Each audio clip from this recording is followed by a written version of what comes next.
தம்பி என்ன கையை கால பிடிக்கிறது இந்த மன்னிப்பு கேட்கறதெல்லாம் பட்டுடுங்க சாச கொட்டிக்கும் தம்பி என்னைக்கு மான உறவு இண்டியோட முறைஞ்சது பெண்கள் நாடு எல்லாத்துக்கும் காரணம் பெரிய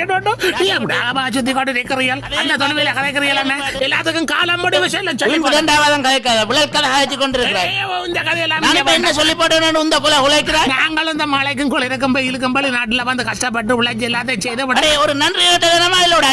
பெண்கள் இந்த நாட்டின் கண்கள் அவர்கள் இல்லாம எங்களால் பெண்களுக்கு தான் முக்கியத்துவம் கொடுப்பீர்கள் என்றால் பேசினதுக்கான நான் உயிரோடு இருக்கணும்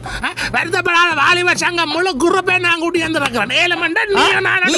நீ என்ன சங்கத்திலே இருந்துட்டு போ உனக்கு ஒன்று தெரியுமே நான் மாதர் சங்கத்தின் தலைவர் இந்த கதையெல்லாம் கதைக்க வேண்டாம் பஞ்சாபத்தை சாப்பிட்டு போட நான் தீர்த்தம் அடிக்கல உனக்கு கோயில் அப்படியோ சங்கதி நாமா விட்டு கதாபுல பொறு வார நாளைக்கு நான் இந்த படையணியோட மகளிர் படையணியோட அங்க வந்து நிக்கிறேன் நீ துணிஞ்ச நீ வா வா